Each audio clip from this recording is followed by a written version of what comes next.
जब आप प्लेन से यात्रा कर रहे होते हैं, जब प्लेन कई हजार फीट की ऊंचाइयों पर उड़ रहा होता है, तब अगर आपको पता चले कि प्लेन को उड़ाने वाले पायलट ने पी रखा है, तो आपका क्या हाल होगा? आप अपनी जान को बचाने के लिए ऊपर वाले से गुहार लगाएंगे कि किसी भी तरह हमें सुरक्षित लैंड करवा दीजिए। आपकी बड़ी मेहरबानी होगी। जब आप सुरक्षित लैंड हो जाएंगे तो सबसे पहले उस पायलट को खोजेंगे जिसने शराब पीकर प्लेन उड़ाया होगा। यह सब बात बताकर हम आपको डरा नहीं रहे हैं, बल्कि एक फैक्ट बता रहे हैं, एक ऐसा फैक्ट जिसका खुलासा खुद लोकसभा में नागरिक उड्डयन मंत्री ज्योतिरादित्य सिंधिया ने किया है।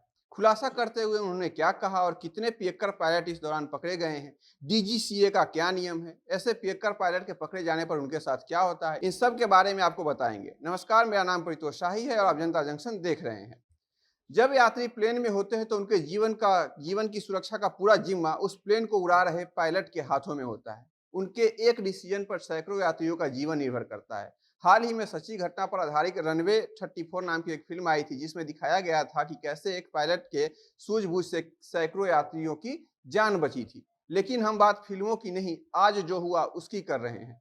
भारतीय एयरलाइंस के पायलटों को लेकर खुद नागरिक उड्डयन मंत्री ज्योतिरादित्य सिंधिया ने बड़ा खुलासा किया। संसद में जानकारी देते हुए उड्डयन मंत्री सिंधिया ने कहा कि पिछले 6 महीने में एयरलाइंस के 68 चालक ब्रेथ एनालाइजर परीक्षण यानी श्वास परीक्षण में फेल रहे हैं। इस टेस्ट में फेल होने वालों में से 1 दर्जन से अधिक पायलट भी शामिल हैं। उन्होंने बताया कि जनवरी 2022 से जून 2022 तक 14 पायलट और 54 चालक दल के सदस्य का अल्कोहल सांस परीक्षण पॉजिटिव आया है, यानी कि उन्होंने शराब पी रखी थी। आगे नागरिक उड्डयन मंत्री ज्योतिरादित्य सिंधिया ने संसद में बताया कि अप्रैल महीने से 2 पायलट और 2 केबिन क्रू दूसरी बार अल्कोहल टेस्ट में पॉजिटिव आ चुके हैं। परीक्षण में पॉजिटिव आने के बाद उन्हें अगले 3 साल तक के लिए निलंबित कर दिया गया है। पूरा मामला यह है कि जब संसद में उन्हें एक प्रश्न का जवाब देने को कहा गया तो उन्होंने बताया कि पिछले 2.5 साल में 60 पायलट और 150 से अधिक केबिन क्रू के मेंबर ब्रेथ एनालाइजर टेस्ट में फेल रहे हैं। एक रिपोर्ट के मुताबिक इससे पहले 2016 में संसद में बताया गया था कि 1 जनवरी से 31 अक्टूबर के बीच 113 केबिन क्रू और 38 पायलट सांस परीक्षण में पॉजिटिव आए थे। वहीं 2015 में यह संख्या 38 से बढ़कर 40 पायलट की हो गई थी। हाल ही के कुछ वर्षों में एयरलाइन क्रू और ग्राउंड स्टाफ के ड्यूटी के दौरान नशे में होने की घटनाओं में काफी इजाफा हुआ है। साल 2015 से साल 2018 के बीच प्लेन टेक ऑफ होने से ठीक पहले 171 पायलट को भारत और विदेशों के हवाई अड्डे पर नशे के हाल में पकड़ा गया था। इनमें से सबसे ज्यादा केस दिल्ली से आया। यहाँ के एयरपोर्ट से 57 पायलट नशे के हाल में पकड़े गए थे। जब इसकी जांच हुई तो पता चला कि ये लोग रोजाना शराब पी रहे हैं, यानी कि शराब के आदी हो चुके हैं। अगर इस तरह की लापरवाही जारी रही तो यात्रियों की सुरक्षा का क्या होगा, यह तो ऊपर वाले ही जाने। अब आपको बताते हैं कि अगर ऐसा होता है तो डीजीसीए का क्या नियम है। डीजीसीए यानी नागर विमानन महानिदेशालय, जो भारत सरकार की अधीनस्थ एक नियामक संस्था है। यह विमान दुर्घटना तथा संबंधित घटनाओं के बारे में जांच करता है। इसके मुताबिक शराब के सेवन और उड़ान के बीच कम से कम 12 घंटे का अंतर होना चाहिए। नियमों के मुताबिक कॉकपिट और केबिन क्रू दोनों में से 50% का रोज प्लेन उड़ान भरने से पहले ब्रेथ एनालाइजर टेस्ट किया जाता है। टेस्ट में फेल होने पर पहली बार 3 महीने के लिए लाइसेंस सस्पेंड किया जाता है।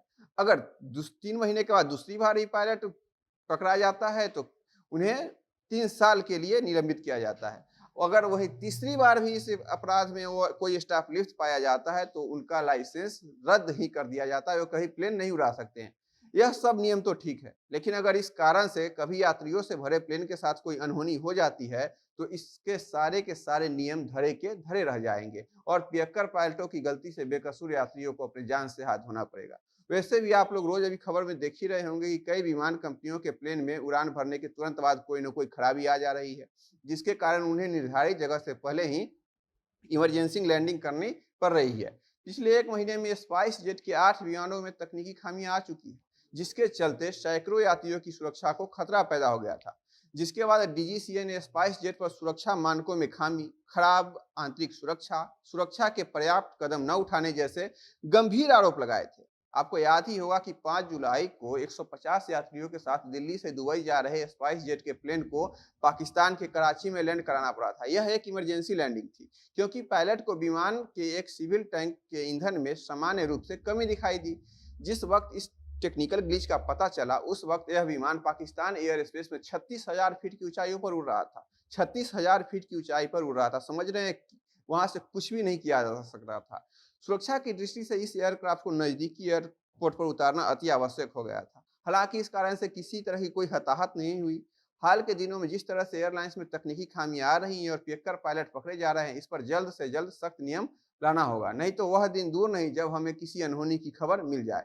मंत्री जी को बस डेटा बताकर पतली गली से निकलना नहीं चाहिए, बल्कि इसके लिए सख्त से सख्त मानदंड तय करने चाहिए ताकि इस तरह के पागलपन के कारण यात्रियों के साथ कोई अनहोनी न हो पाए। बाकी आप इन पियक्कर पायलटों पर क्या सोचते हैं और सरकार को इसके लिए किस तरह के नियम लाने चाहिए, ये भी हमें कमेंट सेक्शन में बताइएगा। अगर आप यह वीडियो फेसबुक पर देख रहे हैं तो हमारे पेज को फॉलो और वीडियो को लाइक और शेयर कीजिए। अगर यूट्यूब पर देख रहे हैं तो हमारे चैनल को सब्सक्राइब कीजिए। बाकी खबरों के लिए बने रहिए हमारे साथ। कैमरे के पीछे हमारे सहयोगी हैं विशाल। बहुत बहुत धन्यवाद।